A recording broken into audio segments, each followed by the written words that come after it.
Welcome to the Eclectic Gamers Podcast. Today is Sunday, December 22nd. This is episode 235. I am Tony. I'm Dennis, and it's 2024 year-end review. Ooh, Christmas is almost here. I like the year-end review because I basically always name the episode the same every year, so it's just a super easy. To be fair, I normally invest approximately 8 seconds in coming up with the episode title, which is usually an amalgamation of something in the pinball and something in the video game segment that I just kind of blend together. But we will get into that. I know we kind of did a generalized thought recap on pinball last episode. However, we'll do a more in-depth thing this go around, but it won't be too time-consuming, folks. Do not worry. Also, do not worry. There will be no rumor corner this episode. We're too end-reviewy. We're not looking into our crystal balls. But for the time being, Tony, I've looked into my crystal ball, and I have seen what is brotato. Because I see on Discord when you're playing a game, and all I see is brotato. That's all it is. And when I see it, I just go, brotato, boil it, mash it, stick it in the That's basically what I bought 2 games on sale. I bought Jagged Alliance 3. Okay. Sequel to the joy that was Jagged Alliance 2. Yeah, I'm not surprised you would get that. I've not played it because all I can play is brotato. So what is it? What is it? Brotato with all the DLC cost me like $5. Okay, so it costs about the amount as a bag of potatoes. Yes. A sack, if you would, of potatoes. A sack of potatoes. Brotato is one of those, it's kind of like Vampire Survivors. It's an auto shooter. Okay. Where you are just building your run up and trying to successfully complete a run. And you're like a little... You look like an egg or a potato little looking thing. I like how you tried to make it maybe not like a potato, and then you said like a potato. I think it looks more like an egg personally, but they call it brotato, and it's like okay, whatever. Well, bro egg doesn't sound like anything. Well, true. It's nowhere near as funny, but that's literally basically all I've been playing, and just slowly trying different, because there's all sorts of different characters, and all the characters have different stats and different bonuses and negatives and stuff. So I've been playing through it in different ways, attempting to get successful completions. Okay. So, but yeah, no, it is very much a, how do I want to, it's not like a mindless game, but it's very much a game that you can play without like pouring tons of energy into it or while you're doing other stuff with no big hassle. Okay. So I've been concentrating on it lately, and I've been having a great time. It's why I've been keep starting it up. It's like, I should start Jagged Alliance 3. Click. Oh, I started Brotato. Mm-hmm. That's Oops. Okay. You slipped. You slipped and clicked on Brotato. Anything else? I'm 26 hours down in the 63 hours of Wind and Truth. So, chugging right along on that audiobook. And it has been excellent. It's been so great. So cool. We'll get there. You will. I won't. You will. Yeah, it will be. All of the Stormlight Archive books are far too long to be used for any of our road trips. Mm-hmm. Yes, and you do carefully balance. I try if we go over, it can be very rough to end up finishing the book. Right. We had that happen with the guy, the Hail Mary, with Hail Mary. Well, yeah. Oh, yeah. Well, Hail Mary was just a little sliver more that we needed. But what was the one with the that we listened to where they were going around and they had all the gold? And yes. I just keep thinking of the second book, which is Red Sky, Red Sails. Gentleman Thieves, the first Gentleman Bastards book. Okay. That was like with Locke Lamora and all of that. Yeah, Locke Lamora. Right. It was a good voice. And to be fair, I had curated that book. It was going to be tight, but it was completely doable. Except for we spent the first 3.5 hours talking and joking. That's true. On the way down. Yeah. Like, I don't think we actually started that book until we were like almost to Oklahoma City. Yeah, that was probably my fault. Which meant that my, because it was one of those ones where it's like, I think this will work. This will. Maybe we'll hit heavy traffic. Yeah, it was like, this is going to be close, but it'll be okay. Mm-hmm. And then we spent like 3.5 hours talking and laughing before we actually started it. It's like, no, this isn't going to be okay at all. Oh well, mistakes were made. That was a good book though. I did like that. Yeah, it is. It's a good series.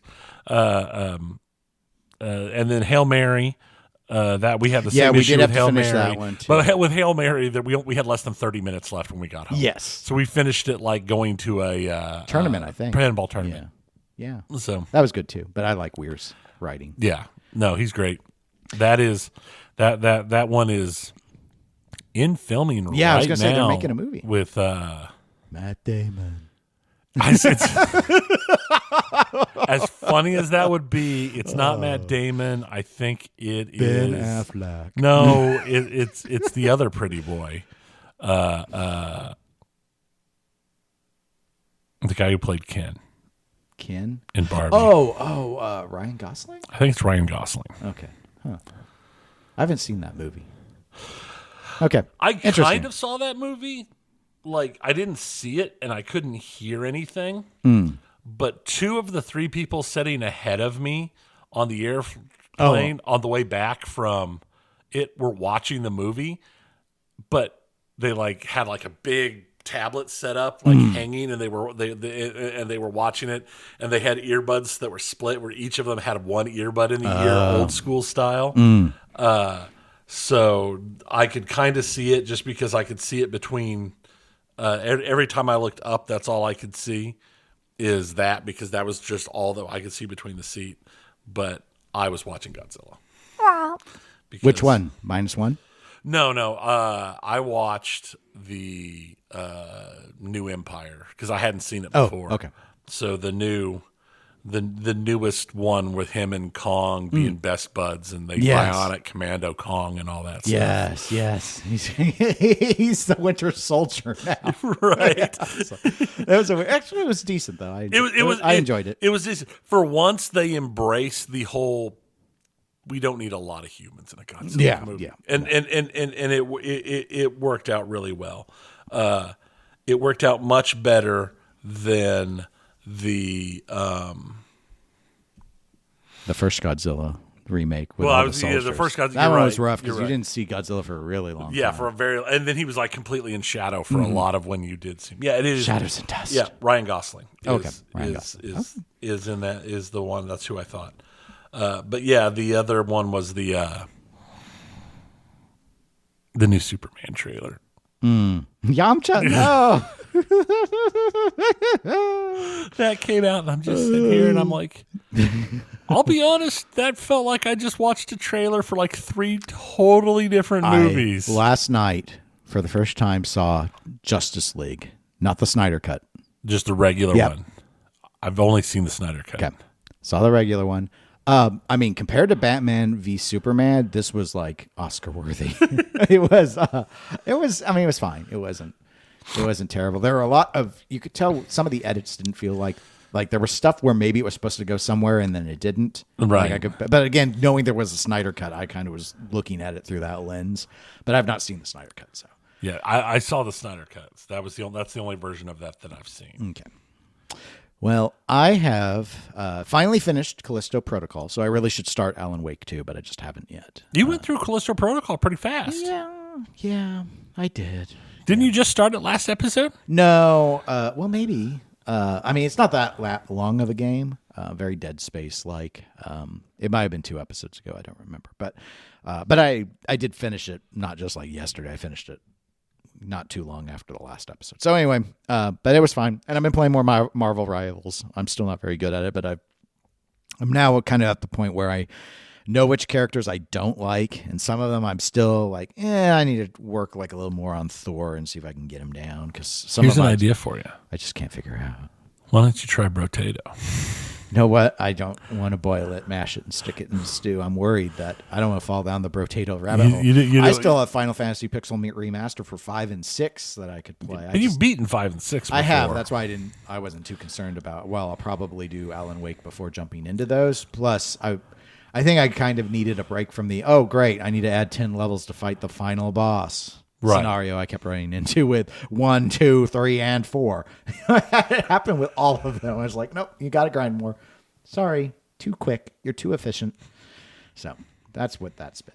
But all right, we got stuff. We got year in review. We've got pinball. Year in review. So I want to actually start with an email that we got from Doug M. So thank you, Doug. Doug emailed us at eclecticgamerspodcast@gmail.com.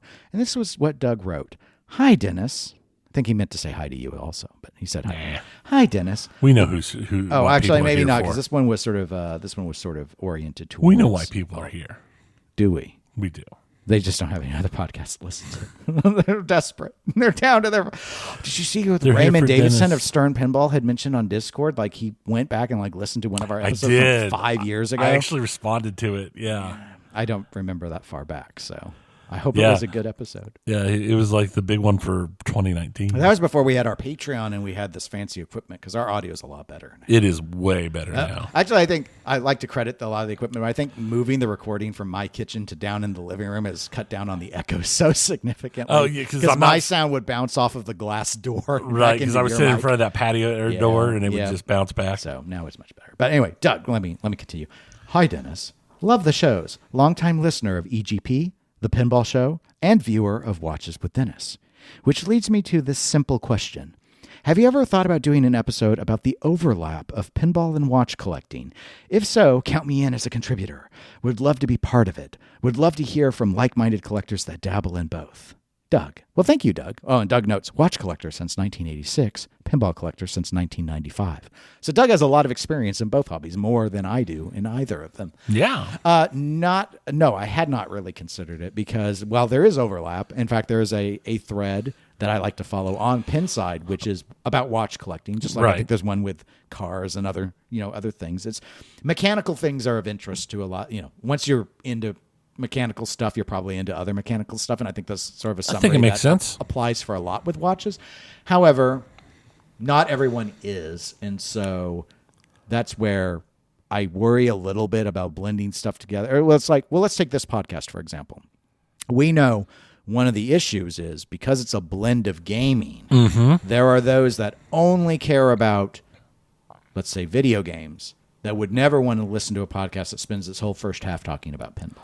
And vice versa. Yeah. I've talked to plenty of people who turn off as soon as we segue to the video game section. And maybe it's not coincidence that our numbers improved when we dropped tabletop as a recurring segment. But we knew this going in. Right. Because we talked about it, and we knew that because it's so easy to establish a podcast, like it doesn't take a lot of equment. No, you just need really. a hosting site and a microphone, really, and ideally some basic editing software, but I know some people that don't even use that. That you can be really, really niche. And so when you live in a world of entertainment where you can go into any niche you want, why would you take something generalist? Is sort of the scenario that people run into. So my thinking is, but games are games, and pinball and video games are both games. Watches are not games, and so it's even a further stretch. Right.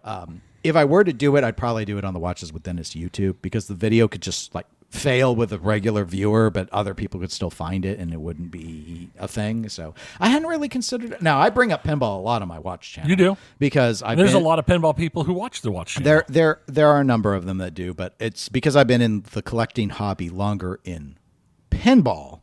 I use it a lot for my analogies. The way people make arguments in pinball to try and explain something that they don't like or do like about the pinball industry.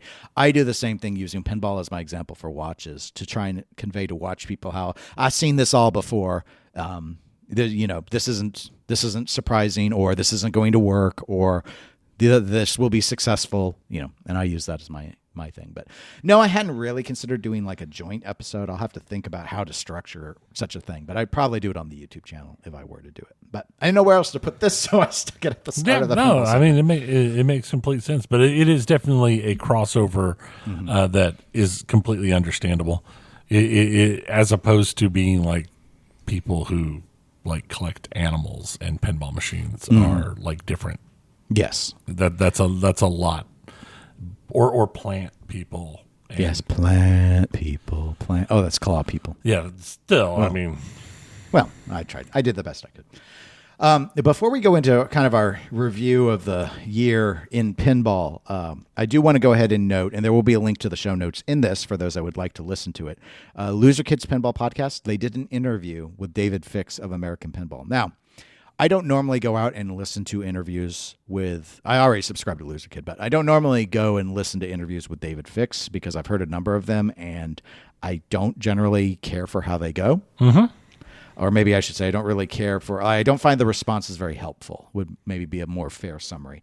However, full credit to Scott and Josh. They asked basically every pertinent question you could think of and would ask follow-ups when the answers were perhaps not direct answers to what were being queried. So they rolled the hard questions and kind of... I would say so. They were very friendly about it and such, but they don't know now. But what I'm trying to get at is this is what Dennis Nordman claimed about his contract, and this is what you said, quote, about it. These don't match up. So is Dennis wrong? So yes. Yeah. So hence they played hardball. Yeah. Yeah. So anyway, good podcast, bad podcast. Yeah. They're the bad boys of pinball podcasting. Bad boys. All right. So anyway, I recommend listening to it if you're curious about American pinball, and I do have the link in the show notes. A few highlights that I wanted to go ahead and just bring up here really, really quick. So here's what sort of triggered, I think, a lot of the discussion. And my understanding is that. So Paul Reno, though I think he's done it via his company that he has formed. It's not under his name itself. Who co-developed, co-designed Galactic Tank Force, the pinball machine from American Pinball, has initiated litigation against American Pinball related to payment. So interesting. Yes. In the interview, David Fix points out that the contracts for the staff are not with American Pinball Incorporated. They're with Aimtron. He said, in addition, we already knew about Dennis Nordman because, David Fix had mentioned it in a prior interview, but Dennis Nordman also went out on Facebook and on Pinside, I think both places I saw his counterclaims in terms of how he was dismissed from employment with American Pinball. But Jack Hager and Steve Bowden, David Fix in this interview confirms they've been laid off too. Wow. And a few other little tidbits to throw in is David Fix mentioned that for their next game, which everyone is assuming to be Cuphead, they want to be sure that the code is ready to go before they actually do the release. So that's really what they're waiting on there. And towards the end of the interview, the Loser Kids asked David Fix about, is American Pinball going to be around in 2025? And David Fix responded, "That's a good question." Wow. I'm going to have to go listen to this here interview. So, this sounds impressive. It's an interesting one to listen to. And while I have the link to the audio form, you can go and watch it on YouTube, which is where I watched it. But anyway, based off of that, now you and I have long prognosticated the death of American Pinball. Yes. That was a very interesting answer regarding, and David Fix goes in further. He uses an analogy about getting hit by a bus and how it could happen to anyone. Oh, of course. So, okay, but it doesn't instill confidence to go out and say, you know what? Yeah, it is a fair question. It is a good question. But the response doesn't instill, no, we have this great plan where we think we'll be able to navigate. We're having a hard time right now. How can you not? You fired Jack, you fired Steve. Laid off, not fired, laid off. And in the interview, he mentions how he's already having conversations with Steve about when they maybe could bring him back. There's also a part in there about unpaid line shutdown for the holidays where people have to use their vacation time if they want to get paid. They're just, none of it's good. Let's put it that way. None of it's good. This is the TikTok guy where he's running around with the giant red flag talking about stuff. Mm-hmm. This is what we're seeing here is the giant red flag. So given these highlights, because as you noted, you haven't been able to listen to the interview yet, but given these highlights from it, I guess, what are your thoughts? I'm not surprised because the only game, and we'll get to it in the year-end review. But I feel bad for Steve. I think a lot of people do. Steve he's a national treasure when it comes to pinball. Yeah. I don't know anyone who doesn't like Steve. He's always been really nice with us when we've spoken with him, and every time. And I felt bad. Well, I always have to be honest, or I feel I need to be honest, and so I felt bad because he's been with Deep Root, and then he's been with American Pinball, and I just, as time has gone on, I mean, initially I didn't have any thought on Deep Root, but as time has gone on in both instances, I just haven't believed in the companies. And it has nothing to do with what Steve has done with those companies. Right. It's just he keeps being at companies that struggle. I mean, Deep Root accomplished nothing. And then American Pinball had been seen by a lot of hobbyists as a relatively successful startup. In fact, we weren't concerned about our comments about the demise of American Pinball. We didn't have that initially with like the Houdini and October. It was really after Hot Wheels. Right. I mean, we made fun of Oktoberfest. Don't get me wrong. That theme is terrible. And a lot of people there's kind of like the pre-David Fix era and the post-David Fix era. And the pre-David Fix games are Houdini, Oktoberfest, and Hot Wheels. And generally, I know Oktoberfest does have its fans, but generally speaking, that one is seen as the worst of the three. Right. And then post-David Fix is Legends of Valhalla, Galactic Tank Force, and Barry O's Barbecue Challenge. Oh, it's just like, I mean, there's a whole mix of, we'll get into that. But anyway, so aside from feeling bad for Steve, any other sort of takeaways?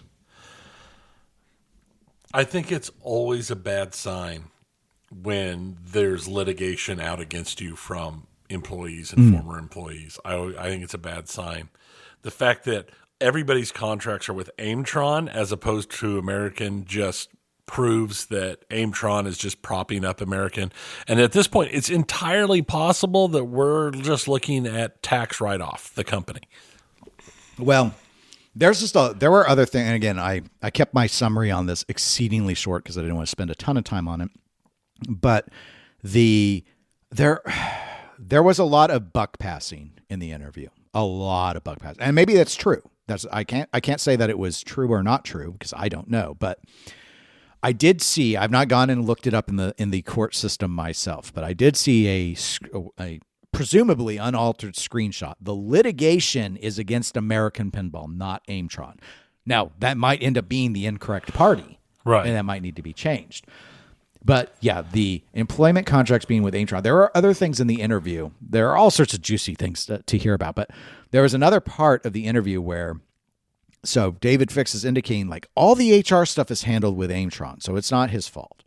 There's also, in discussing the financials, he conveyed, or at least my interpretation of the interview from what he said in the interview was, he doesn't know how they're doing financially. He finds out after the end of the year when Aimtron tells them how, like, did they make money or not?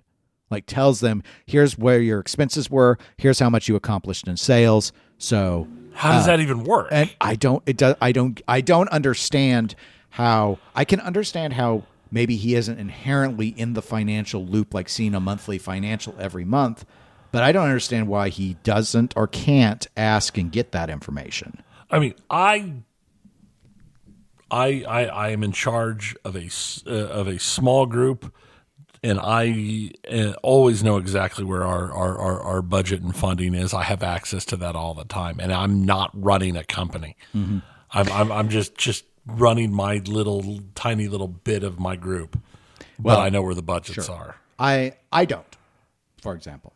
So in my group, if I want it, I get it. Right. But I'm not like regularly given, here's where we stand, here's where we stand, here's where we stand. The individual teams that are running the individual stuff, they're kept informed. So it's sort of seen as that's not a Dennis problem unless I want to make it my problem. And there have been instances where I've had... Don't make me make it. Well, no, I said it kind of salty, but like I've had instances where I've had directors I supervise come and say, Dennis, I want you in on this next budget meeting because I have there's an issue coming up that we need to solve. I'm like, okay, I'll be there. And then they'll brief me on where we're standing, what the challenge is. And Dennis walks in and goes, it's time for bake sale. I am waiting for the day where I can finally solve something with a bake sale. I haven't hit it yet, but I do remain hopeful. It'll just be like, you know what? Cupcakes and brownies for everyone. This problem is solved. We're getting a new roof. It's a church bake sale, always to get the new roof. I don't know, maybe that's a Midwest thing, but it's always like, we need a roof, bake sale time. That's what we're doing. This is the real reason we keep Tammy around. Her coffee cake is amazing. That's right. When the time comes and we have to have the money, Tammy gets the money. Fun times. So yeah, no, it's just everything about this is just like it sounded like the way he presented in the interview was that David Fix was both highly disconnected from a lot of the details of it, and also for someone who seems to be in charge, not in charge of a lot. And again, it's like, that sounds is that weird. really the structure? Do they have a dysfunctional structure, or is this more, buck passing to not get blamed for what, per his own statements, sounds like a not very confident 2025. They caught me failing at the sales. Wasn't me. Got me laying off employees. Wasn't me. So based off of that, let's go ahead and transition into our year-end review. I've tried to summarize the major game releases. This is the same list I did from the last episode. I'm going to jump around a little bit from our internal notes because let's go ahead and start with American Pinball. So this year, there was only one release. It was the Barry O's Barbecue Challenge, which by pretty much everyone's accounts was a complete disaster in terms of sales. It definitely was not a highlight of our TPF experience other than the laughing amusement we had when we were able to go up to play our first game. There was no line. The game reset after ball one. Yeah. That left a great first impression. Yeah. Or as the kids would say back in the 90s, not. Sorry. So thoughts on American Pinball in 2025, Tony? I think they go out of business. I think this is the year. I know I've said it for like the last 4 years or 3 years. This is the year that they go under. That's my prediction. I think that you're very likely right. Let's assume it's Cuphead. Do you think Cuphead could save them? No, not at all. Cuphead is a fine game. I know they made a show out of it. It is. I don't even know if I want to say it's popular. It is iconic, super niche. That's true. Like it is nicher than niche. That its whole thing is its kind of aesthetic. And if they don't nail the aesthetic off of Cuphead exactly right, it's just going to be even worse than Galactic Tank Force. Okay.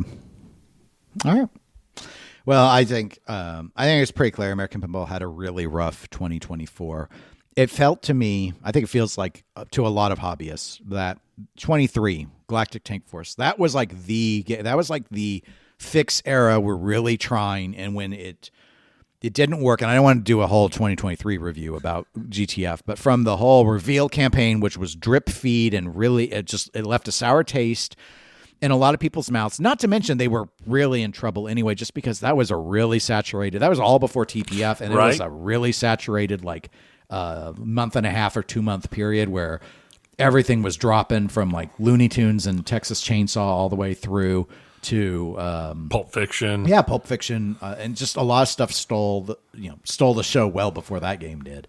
Yeah, I mean, and but Barry O's didn't have any of that. It was just like dripping meats on the display, and yeah, it was rough, and an amalgamation of playfield elements that Barry Osler was known for.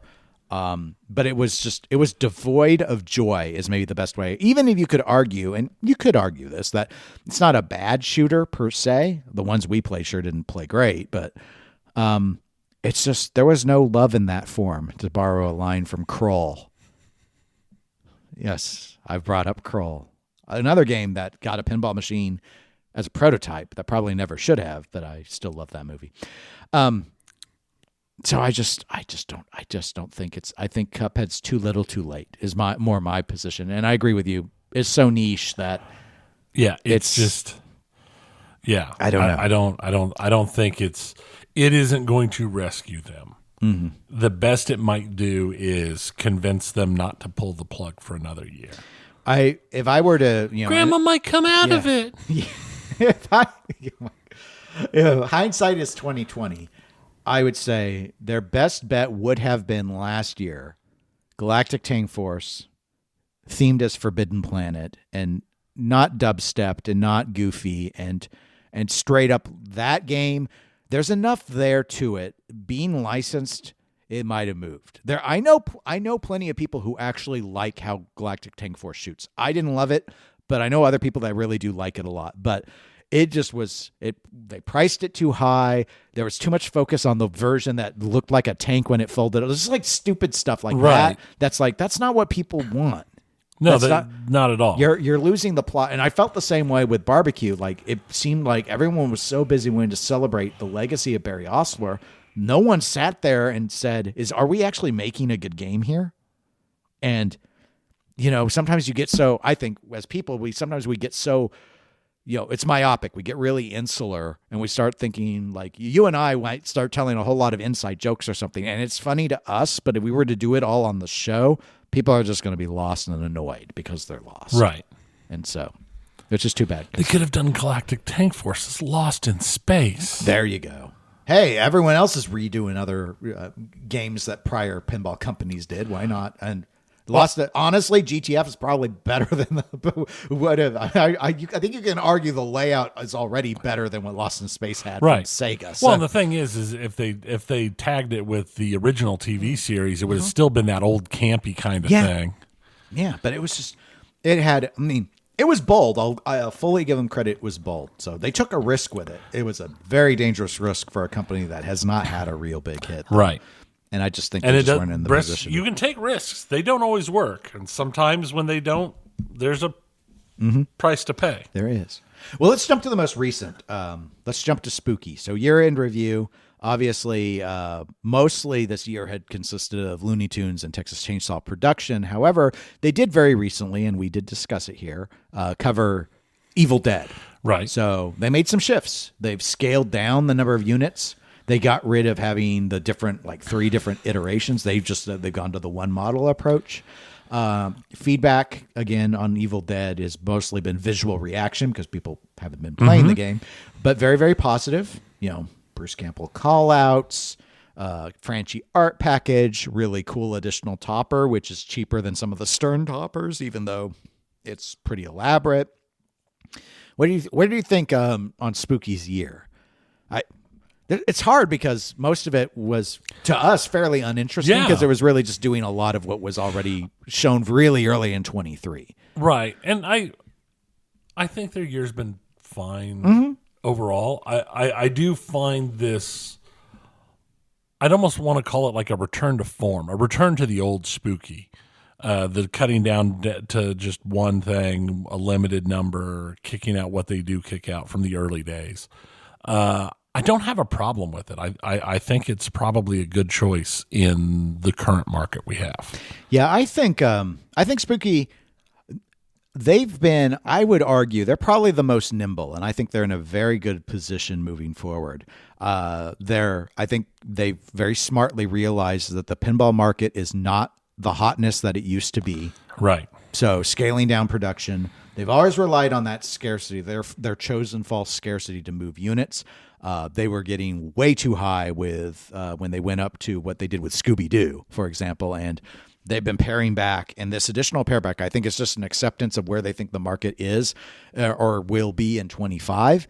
And I think it's the right move. So I think they've got a very good setup where they're very well established. And I think it's pretty reasonable to argue at this point they're probably the number 2 manufacturer. Maybe not. Maybe I'm wrong. Maybe it isn't that case in numbers, but it sure feels like they're the only ones that, broadly speaking, are adapting to the market in an appropriate way, aside from Stern, of course. So anyway, thoughts. Those are my thoughts on that. I can see that. I can see the at least the bare minimum argument that they're fighting for that number 2 slot in a very realistic way. Yeah, it's tough because we just don't know the production numbers out of everyone. But. Right, and I think that's the big. But I do think that there is. They are firmly in the top 3, and it is a long distance between 3 and 4. Let's go ahead and let's hit through some of the what I would call at least smaller manufacturers. So Multimorphic. So again, Texas Pinball Festival, Princess Bride. Yeah. We both liked it. It was great. We mentioned on the last episode, we haven't really been hearing a lot out of Multimorphic lately. I assume they're just chugging along, producing that. One would hope so. So I think they had a decent year in review. obviously the game wasn't, and we talked about this on the last Right. episode. Weird Al was a lot more like there was a lot more attention to Weird Al, even though I think Princess Bride personally is a better theme. I think so. Weird Al maybe, I won't say maybe. Weird Al as a module felt more creative to me. Maybe that's just because I found the modes a little more interesting and engaging. But I thought Princess Bride was a really good effort from them. It is a really good effort. I think the problem is what the problem is always going to be is that Multimorphic kind of has this middle zone where they wanted to try and be this new thing, and the new thing didn't take off. And at this point, the new thing's never going to take off, and they still exist in that place, and they put out enough to maintain, but they're never going to be the new hotness. Yeah, that's an interesting point. For me, it was always they've ended up straddling a line, and that line is between the pinball collector and people that would want a pinball machine in their home. And I always, when I first became aware of Multimorphic, my assumption was always that they were targeting a different market segment. They wanted to get into that home where they could maybe only have one game or maybe only wanted one game. And this idea of being able to swap to different games but still only having the one game footprint could really latch on and take hold. Right. And when that didn't go gangbusters, they pivoted to really targeting pinball enthusiasts, which upped their sales. Yes. But the problem is the typical pinball enthusiast, the typical pinball collector that we seem to see or hear from, they don't have a problem with rotating out that footprint. So, they'll bring in a Foo Fighters and then they'll let it go and they'll bring in a Godfather and then they'll let that go and they'll bring in a Scooby-Doo. So to them, you still have a situation where Multimorphic has tried to promote the idea of, hey, you buy the base thing and then you get the modules, and the modules there's this great economy of scale.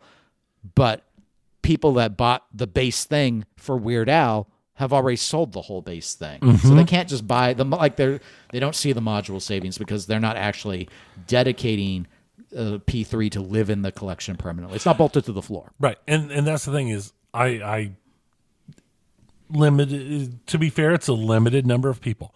Of the pinball people and collectors that I talk to, I would say a solid maybe 20 to 25% of them have picked up a P3. None of that group still has one. Mm-hmm. Yeah, and you mentioned that last time, and it's and again, this fits with the behavior that we've seen with all sorts of games. I know a lot of people that don't bolt a lot to the floor. They might say they do, but then they opinions change, and I think that's fine. And they may be at the point there is a segment of loyal who have bolted the P3 down, and that may be enough to keep them chugging along. But I don't know, because I think they're fine. As a company, I don't it's not like an American Pinball situation or anything like that. It's just, I don't know about what that Weird Al was lightning in a bottle opportunity to really expand production. And at this point, I don't know what the next lightning in a bottle is. And as you noted, I do think the challenge that exists is the tech at this point is pretty old. So we're the most innovative. They used to really push that a lot. Maybe they are still pushing it, but I don't think a lot of enthusiasts they've known about the system for a long time. Right. And I've often argued on the Pinball Show, which I co-host with Zach Mini, that some of the stuff that he's brought up, I don't think makes sense for them, like moving to a 4K display. It's like, why? You're not going to take advantage of 4K graphics, are you? I mean, not custom. What would you do with it doesn't? But at some point, the hardware starts to look long in the tooth. Right. And I think compared to other pinball stuff, it's perfectly fine. But if your strategy was we're innovative, I mean, Princess Bride didn't feel particularly innovative. No. It looked cool. They had good theme immersion. They did. The problem was, side by side with Labyrinth. Labyrinth looked even more immersive because it didn't have to rely on a screen for so much. Right, and honestly, that might have been a little rough for Princess Bride being so close to Labyrinth because it's a similar aesthetic, a similar enough aesthetic, and a similar feel, movie theme, and that it kind of hurts. Yeah, it could be. But ultimately, I think they're in a decent spot. I just don't think, I don't see them going away. No, but I don't see where high growth comes in. And maybe that's not the goal at this point. I don't know. That's up to them. It's their business, not ours. Speaking of another smaller player, Pinball Brothers. So ABBA, we haven't played it.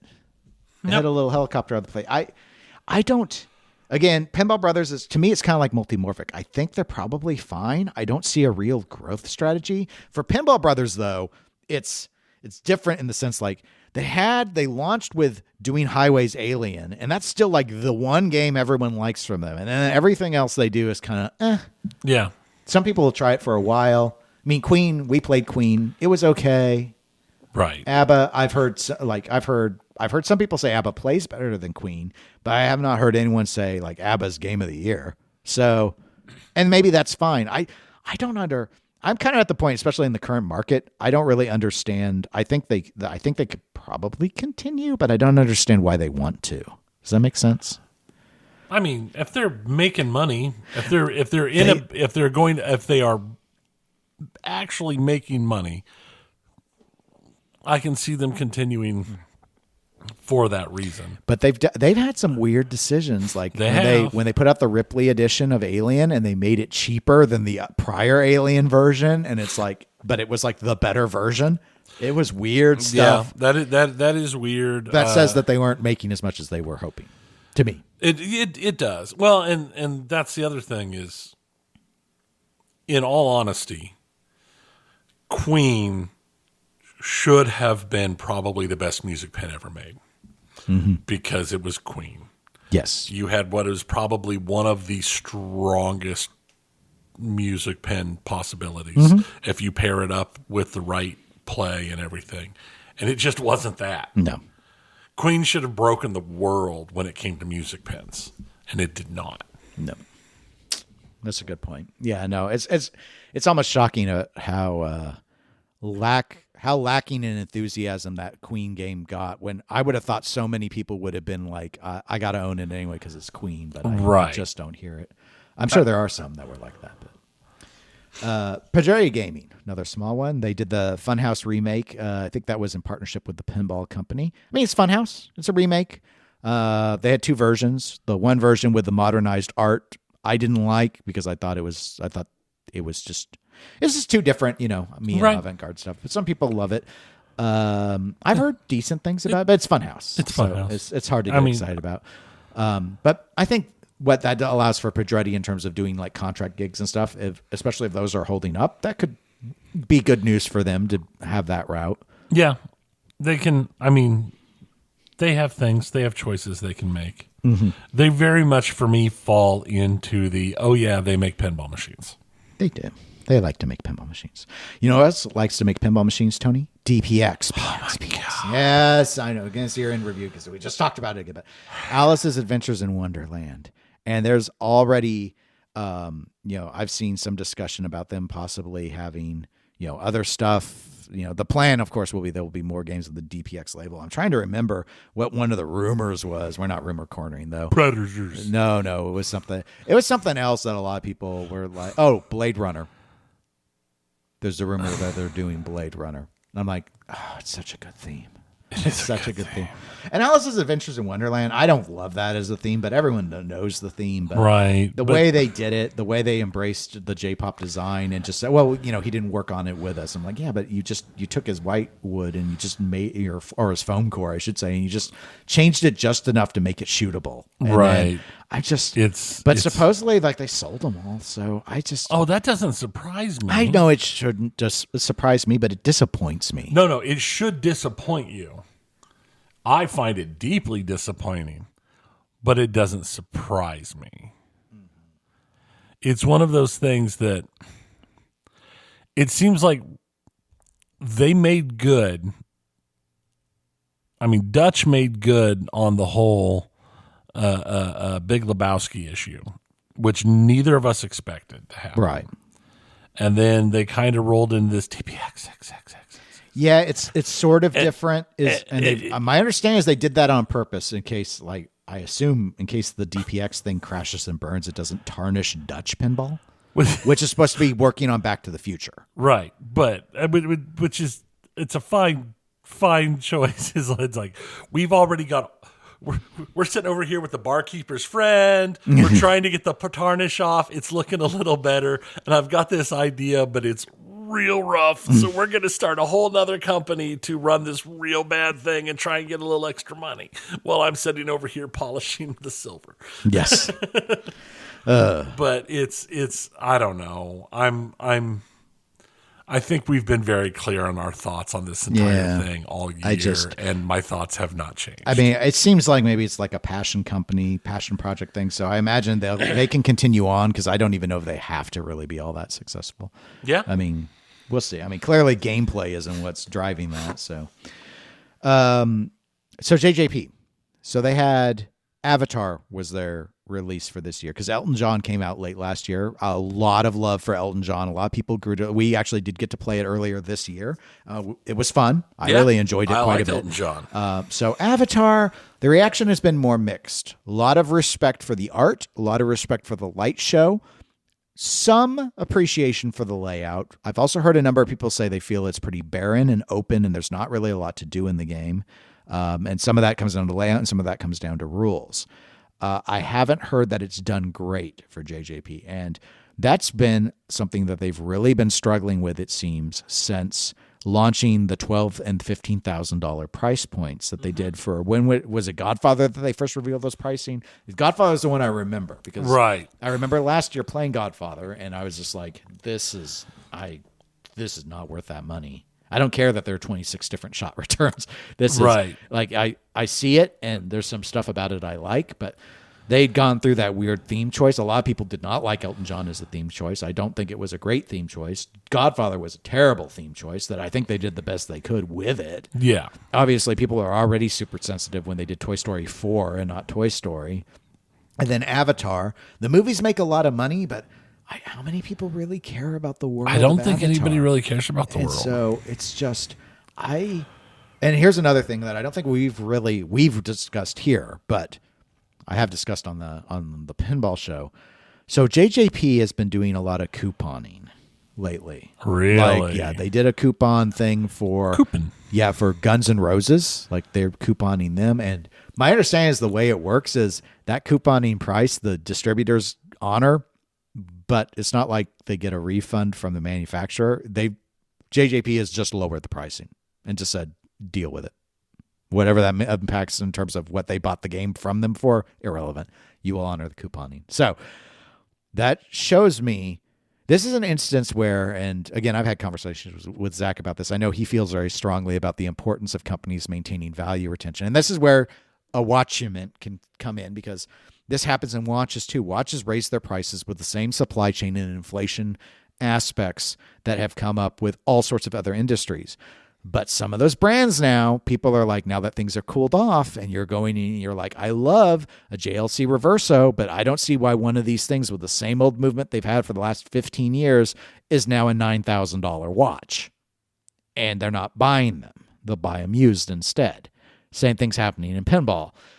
Some people who don't care, who can afford it, or who love the theme or whatever, are buying these JJPs for $12,000 and $15,000. And then just like we talked about with Multimorphic, they're not bolted to the floor.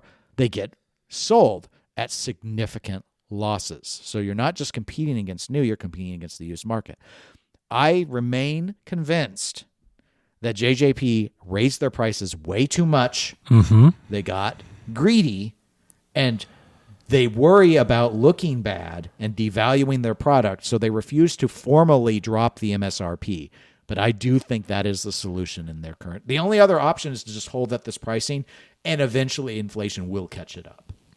So yeah, the $12,000 doesn't feel as bad to me here at the end of 24 as it did at the start of 23, because there still has been a decent level of inflation. It still feels pretty bad.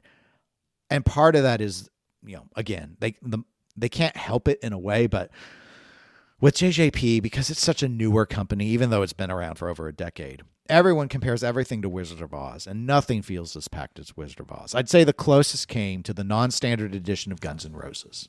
Yeah.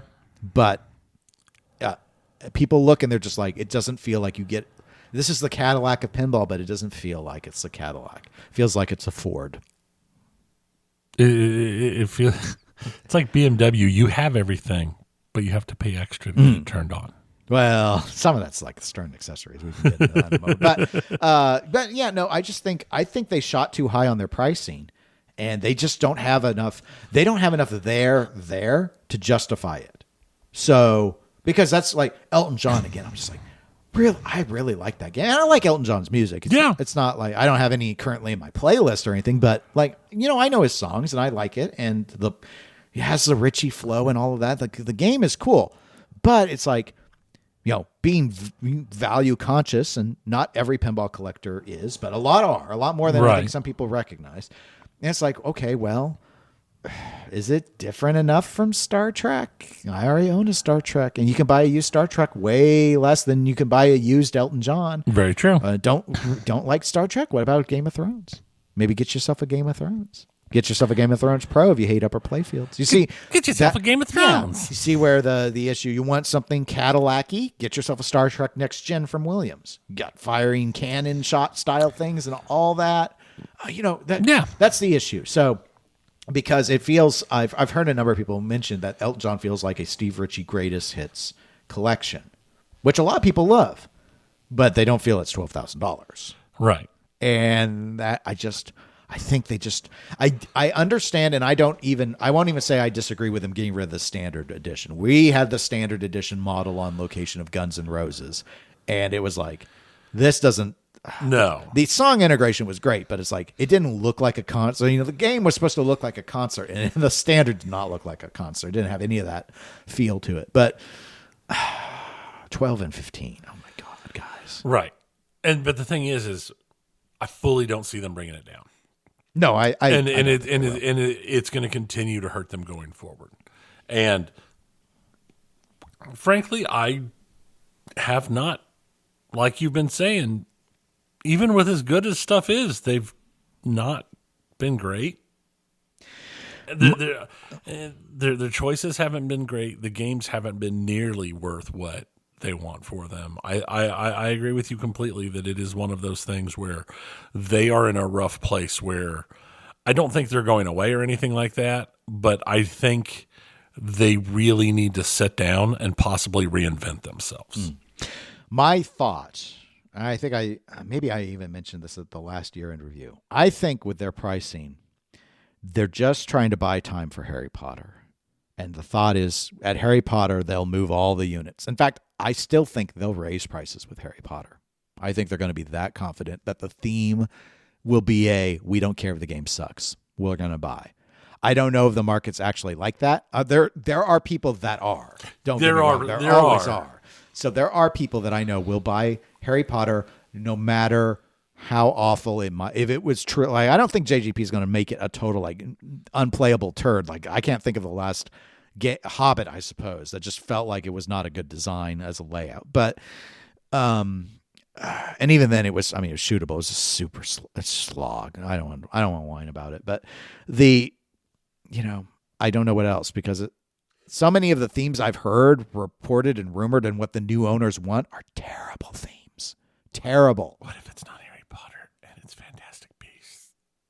I've actually had someone listener to the pinball show has expressed their annoyance with me at constantly calling it Hogwarts Legacy. Because no, it's not going to be Hogwarts Legacy. Dennis, quit saying that. Quit saying it's going to be Hogwarts Legacy. So I'm trying not to say that as much. But because full credit to JJP, they have been doing a really good job getting the rights to like the everything when they do stuff. It's like ever since Pirates, where you couldn't see anything about Jack Sparrow or anything, you're looking at footprints in the sand. They have really been trying. So while they got stuck with with Toy Story 4, it did have all the stuff from Toy Story 4. Yeah, The Godfather had the stuff from God. Like they had Marlon Brando. Like and of course Guns N' Roses there is like the greatest full access to everything of all time anyone's ever had ever. So I think that it would seem like they would probably be able to get the stuff on Harry Potter based off of their track record. But yeah, there's just something about it. Seems like such a no-brainer to do as a license that they got the license makes me wonder if there were issues with it. That Stern didn't get the license seems weird to me. Right. Like just it's one of those things that the stuff that came along with it, the requirements might have made Stern step here's the back. other thing. We've been hearing about Harry Potter for so long. I also kind of felt like it would have been out by now. I don't see why it needs to take more than a year to develop. I don't. Unless it's one of those things where it was partway through the development cycle and then they're just like, oh, God, this is so bad. We got to start over. Who knows? Of course, it could also be the rules on it are so tight. The rules on the license are so tight that they have to keep tweaking and adjusting. That'd be interesting. That's kind of like what Stern ran into with James Bond. Yeah. Like they had a lot of the stuff, but the way it had to be integrated was very particular. So it could very much be something like that. Good point. I hadn't thought of that. All right, the last one's Stern. So, all right. Stern's the big, they're the big ones. They're the only ones that, to my knowledge, released more than one game in the year. Pretty good year for Stern overall. Really, there was only one blemish, and that was John Wick. Correct. Starting with Gungate, where people just lost their minds over the playfield art. But having played John Wick had problems that weren't related to that. No. John Wick has issues, and those issues are not the fact that there's no guns in the art. Right. There's plenty of guns in that game, but that game was just across the board full of issues. I can't remember the last time I airballed so much stuff on it. But I mean, it got to the point where I stopped even. Normally if you airball something and you're like out in public when it happens, you're like, oh, and it got to the point with John Wick, it's just like whatever. Yeah, I touched the ball. Smack. Of course it did. Smack. Who cares? Smack. Let it break the glass. That's fine. That's what it is. It's We'll not like pretend it's Die Hard. Yeah, it just happened. Yeah. So yeah, that one was really rough. January, of course, was Jaws. Having had played that on location a bit and stuff, I was like, really good. Yeah, it's an L win. So who's surprised? I might actually say Jaws has moved ahead of Jurassic Park for me. I just thought it was a lot of fun when we went and played it at Nubs. Yeah, I was just like, you know what? I really like both. They're very different layouts, but they are. Yeah, it's just great theme integration. I think I like Jaws great more. designer. I think Jaws is better than Jurassic Park. Great rule set. I mean, Elwin doesn't really miss. I'd say Iron Maiden and Avengers are my least favorites, and Avengers I have zero interest in owning. I actually have zero interest in owning either of those, but yeah. So that of course did really good. Jack Danger's second cornerstone game, Uncanny X-Men, it did really really well.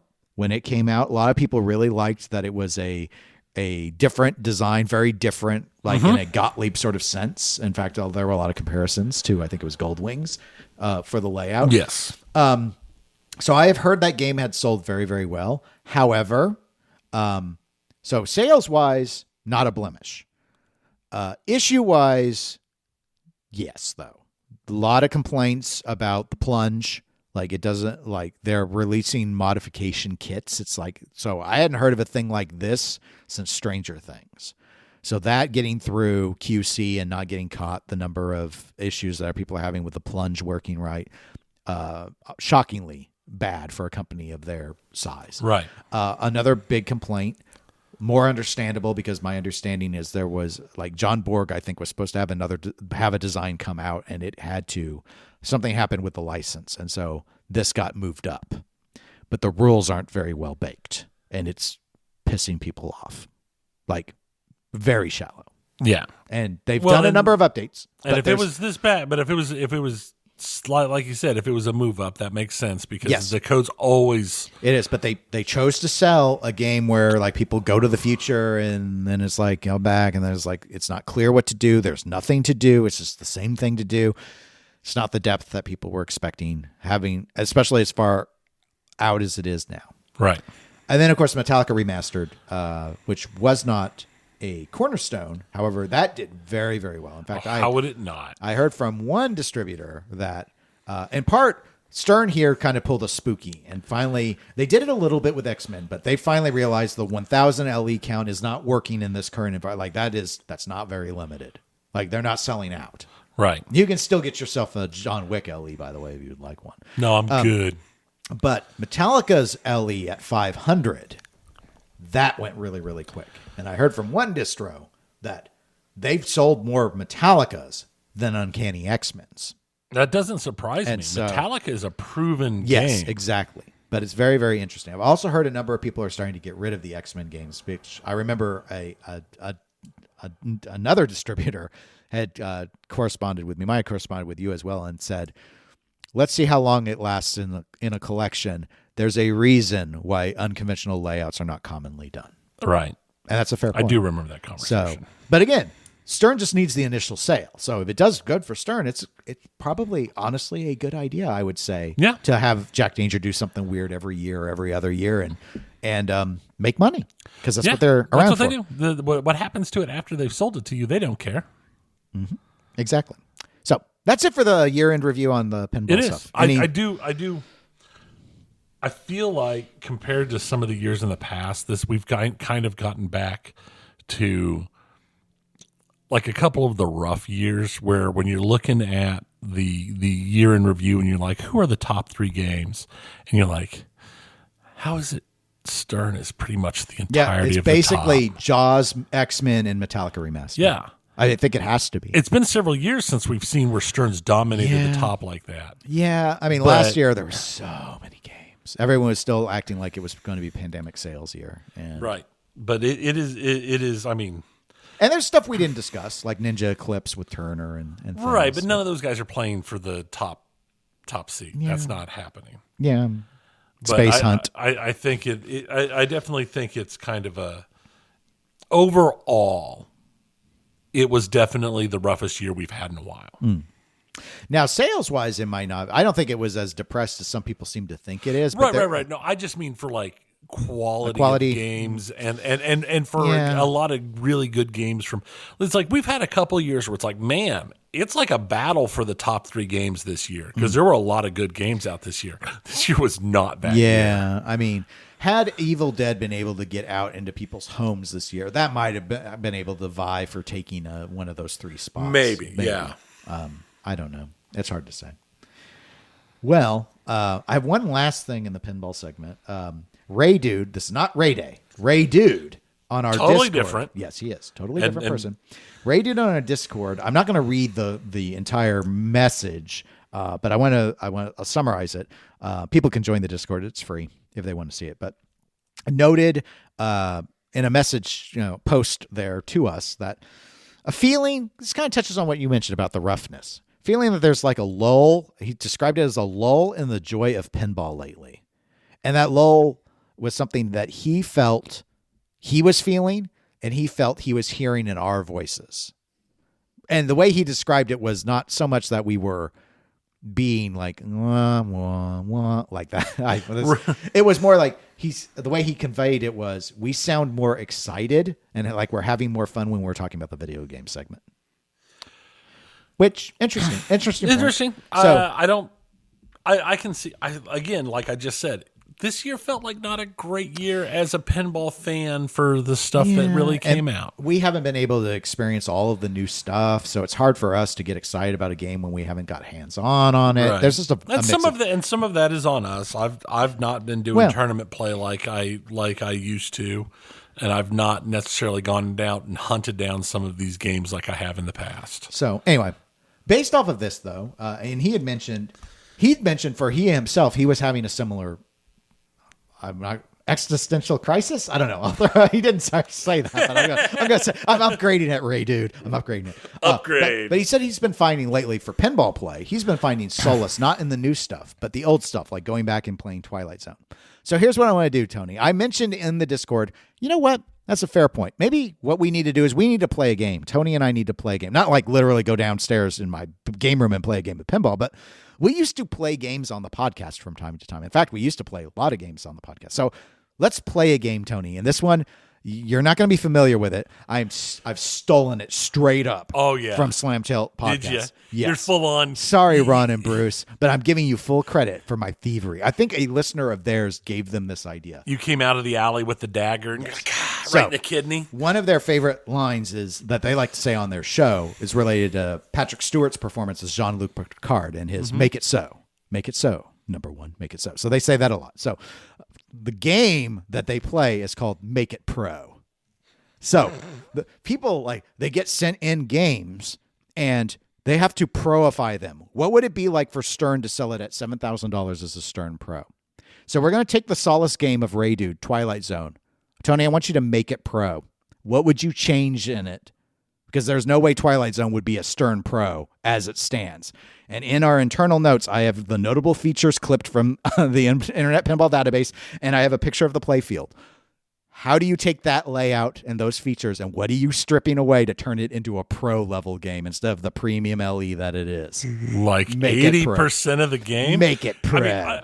I seriously, this is one of those times I kind of wish we recorded this on video so that the people could have seen my eyes as you're telling me this. Pardon my language, but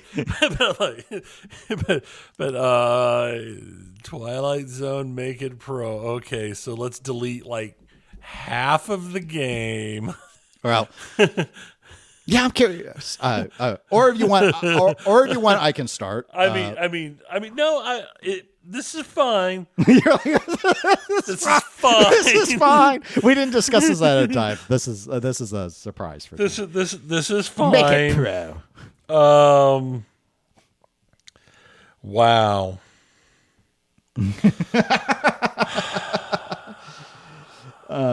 Okay. So, and this one. Wow, that's tough. It's man. so packed. That I'm very curious, Tony, how you would do it. You've got this version. I'm not even sure you could get this honestly as a premium LE, but we're going to assume that somehow they were there's a discount on gumball machines. So I don't know. All that stuff that it was so packed even for its era. But so, okay. All right. To begin with. Yes. Start. The whole mini playfield gumball machine, that whole upper left quadrant of that game goes away. I mean, we get rid of all of that stuff, which takes away a huge portion of that game. But I don't see a way we can pro it without taking it away or making at least extremely major changes to it. But I would probably just gut it all, put in an orbit and maybe one or two ramps in that area. But I just don't see a way to get around it. You're going to have to gut half of the mechanical stuff on this machine, really. I'll be honest, I don't know that you can gut enough of this and make this game worth playing. I mean, I just don't see it would be really tough.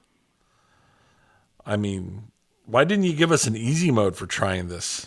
Well, I wanted to give you something where he'd have enough, a lot of things to think about that maybe alter. So your step was getting rid of the mini playfield. Let me ask you, to help shape it, I guess I'll ask you some things. Do you make any changes to the number of flippers? So it's got 4 flippers that are all on the main playfield because the mini playfield uses the magnets to flip. Yeah. So do you change any of that? Of course, some of those shots are only makeable with the other flippers. Well, if you make enough changes to that upper left quadrant, you can delete at least one flipper. You might be able to delete 2 flippers with enough changes to the upper to the whole upper side of everything. But if you make enough changes, not just the mini playfield, but a couple of those shots up there, you might be able to get rid of the one of the playfield flippers. Okay. What about the gumball machine? Oh, gone. Gone? Yeah. But it dispenses the pinball, so what are you going to do instead? Just do a normal type setup. You just have to get rid of it. I mean, that's just a bill of materials right there that is just not worth it. The Powerball. We still having the Powerball or not? That's the ceramic ball. That is. I would keep that because it is one of the pure joy points of this game. Okay. I always like it when that ball comes out. All right. So now the Powerball is not affected by magnets. So there are magnets still in the main playfield. Are you keeping those? I would, because if you remove them, it reduces a chunk of the joy from the Powerball. If you were going to reduce or remove those other magnets, you might as well get rid of the Powerball as well. What about the clock?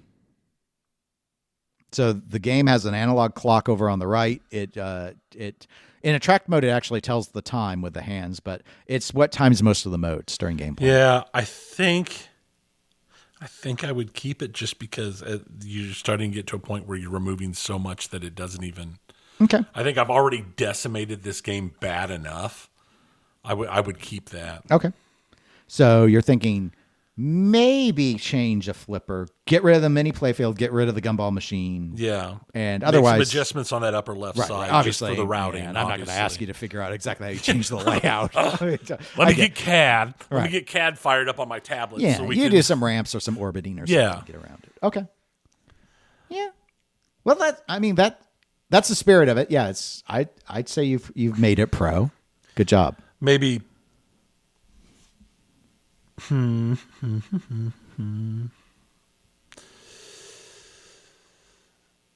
Yeah, I think it would lose a lot of what makes this game what it is. And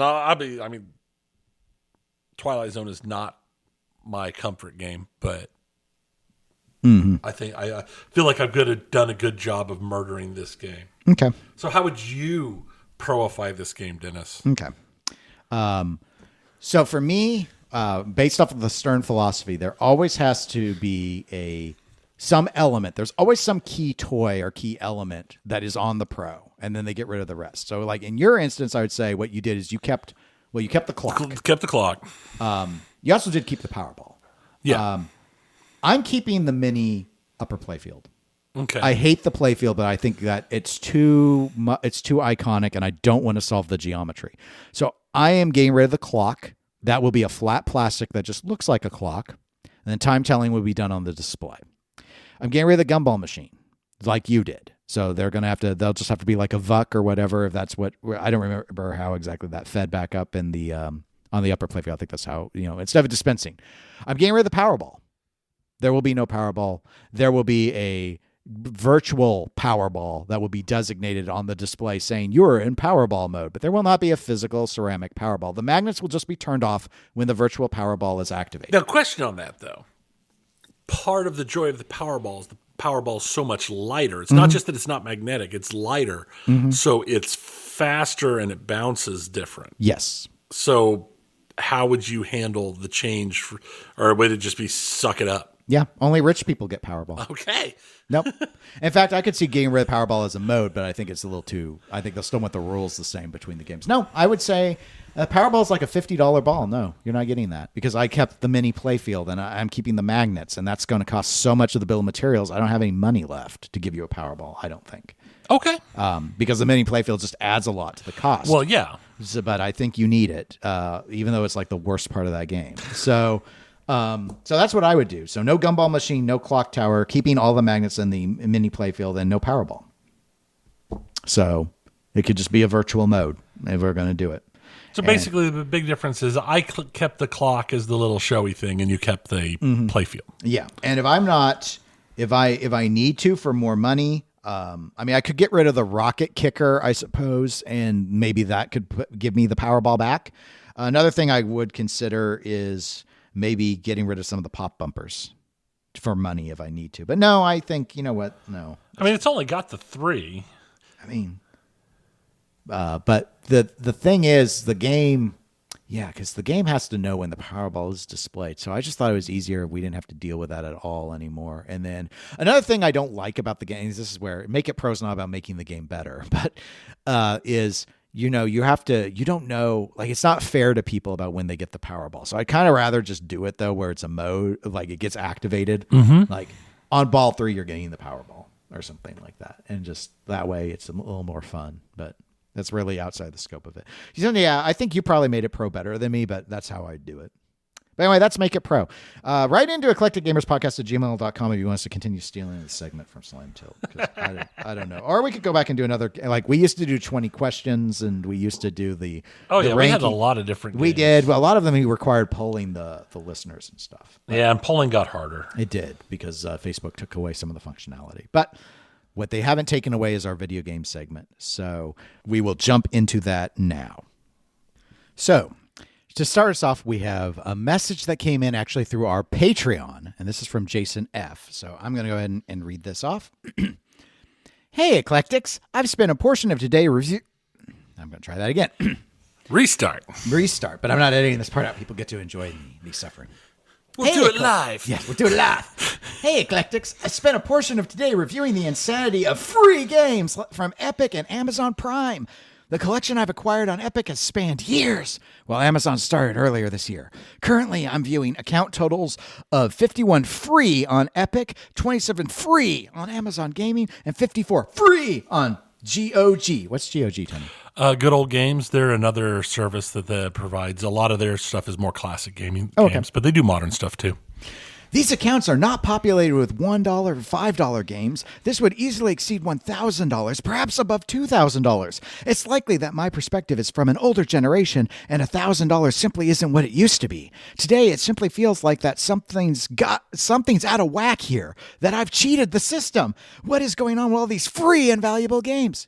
Well, Tony, what is going on with all these free and valuable games? I mean, Thank you, Jason, by the way. Yeah, Jason, you're not wrong. I mean, they're, especially Epic, that's been their whole thing, is giving away free games. And not just free nothing games, but free middle tier and even the occasional high-end game that's been out for a little bit.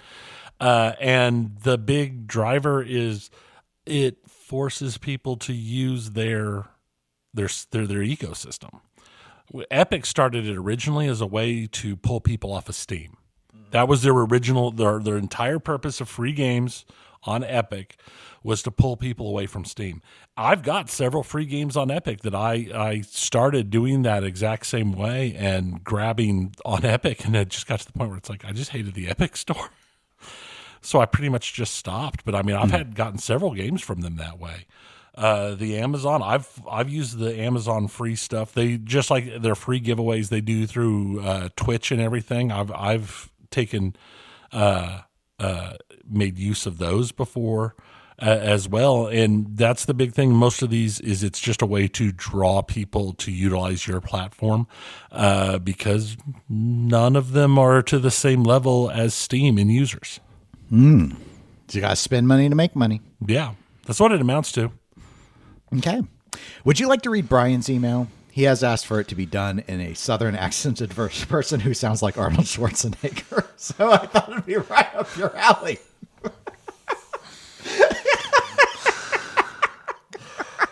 Oh, These requests are starting to get, we're going to lose all the listeners because they're going to be like, hey there, can you try and do something so that it sounds like Tom Cruise, but German, but in his form in Tropic Thunder.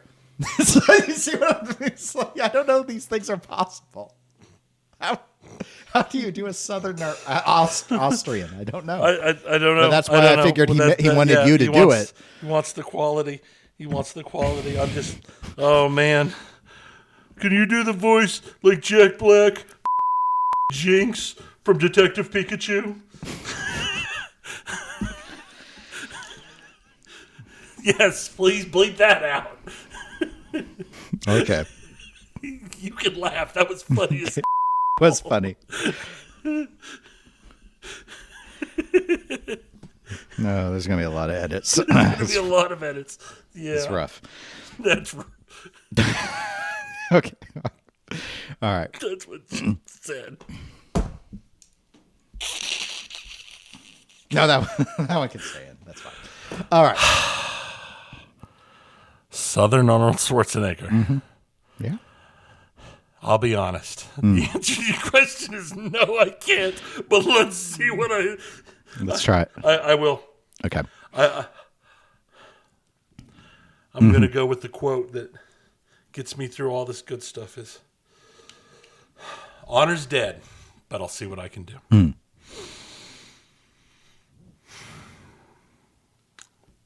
I'm really having a problem crossing Austrian and Southern. Yeah, because I don't think it's possible. I don't know. I thought they hit the wrong things.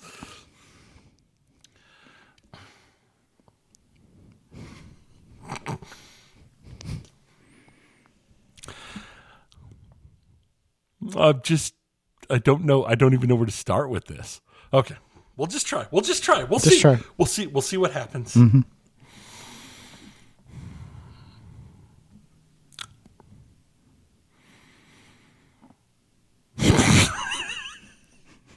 It's been like 5 minutes. Any day now you can start. Apologize. Any day. So Any day you can actually read it instead of psyching yourself up. This is the longest episode of the year already. Because we're just sitting here. You can't even read it. It's only 3 paragraphs. What's the problem? 3 paragraphs. The problem is now I have the mental image of Rue from Golden Girls trying to be an Arnold Schwarzenegger accent. Okay.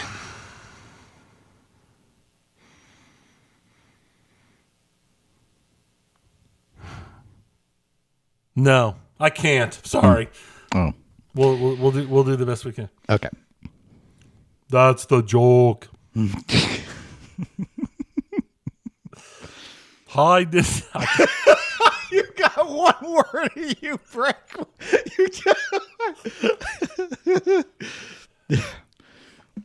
I don't know why he wanted you to do this. I don't know why either. It's I'm not the master that you are, but I mean I've got my like super terribly stereotypical German and Scottish and Russian accents. That's about all I got.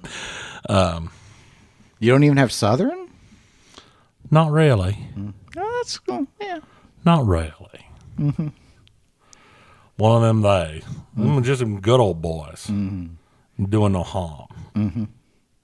You're also doing no reading. Doing no reading. Hi, Dennis and Tony. A Southern accented person who sounds like Arnold Schwarzenegger here because I can't do it. I just can't. I ain't good enough. Sorry, I'm so sorry. I'm so sorry, Brian. Long-time listener and have finally decided to send an email. I'm a pinball person first and foremost, but have a video game question and request for an opinion. I've been playing video games for decades, but wouldn't call myself a hardcore gamer. Since the PS1 days, and through PS4, I've always enjoyed the Tomb Raider series, as well as the Uncharted franchise. I'm currently playing the now 9-year-old Rise of Tomb Raider. While I'm not sure of how many hours I've put into it yet, feels like quite a few. But I know I'm about 46% finished. I try to do some side quests and like to thoroughly explore an area for upgrades and treasures, etc. My question to y'all, assuming you've played these, is how long does it typically take to finish them? How do you like to play? Just get through it, do side quests, etc. Curious as to how folks approach and play these games. And if I'm really slow or wasting time taking things so slowly. I know it's up to the player as to how to approach these, but would love your opinions. Thanks, and get to the chopper. Brian. Well, thank you, Brian, for writing in. Thank you, Tony, for doing a Southern Arnold Schwarzenegger. Yeah, poorly, because there was no Arnold Schwarzenegger there. Because I just couldn't make it work. So apparently, Tony's version of the South is different than mine, because you just read it just really slow. Yeah, exactly. Very that y'all felt good. Maybe a little inspired by a Channing Tatum. Little. I was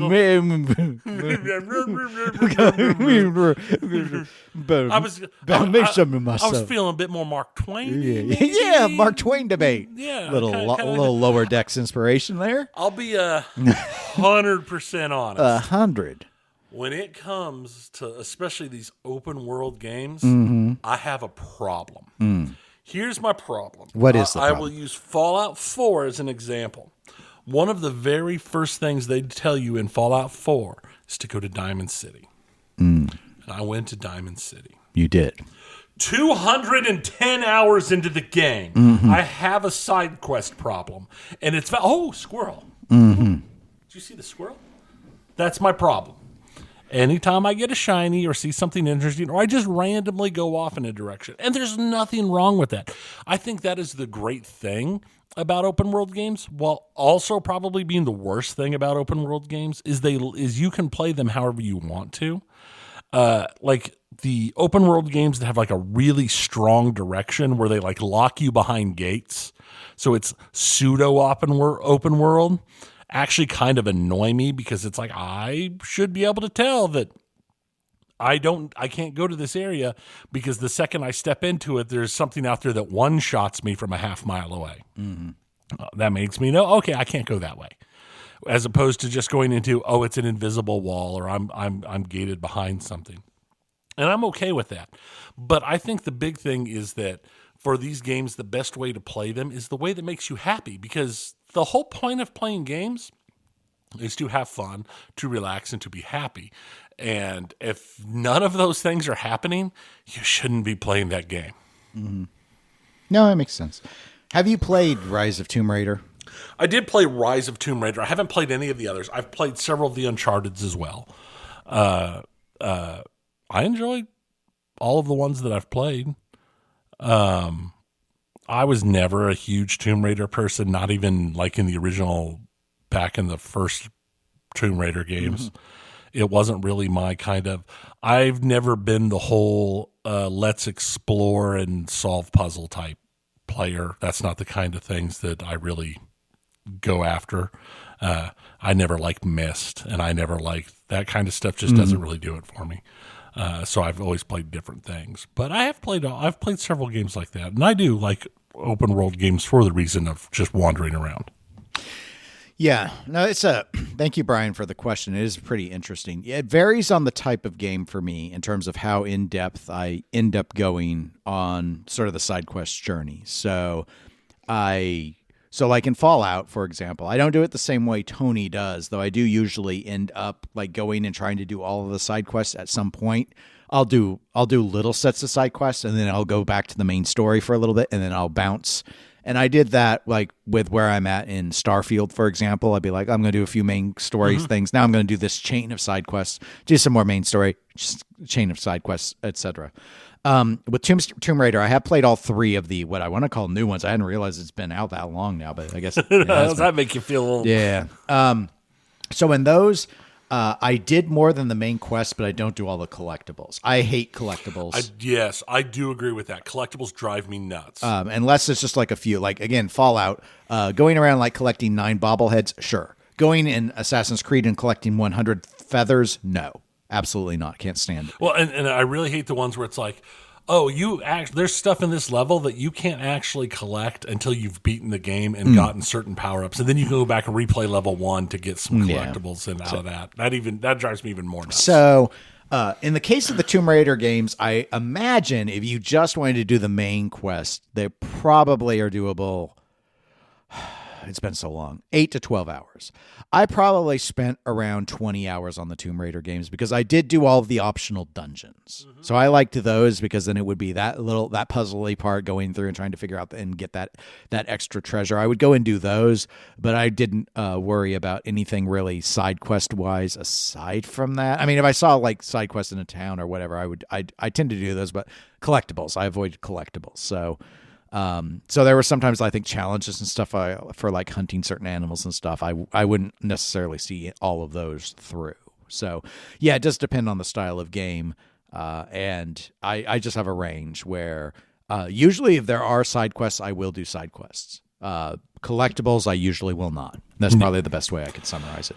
Yeah, and I think it's safe to say. I mean, I'm the same way, except for when I say I will do side quests, I do all the side quests sometimes before the main quest. Mm-hmm.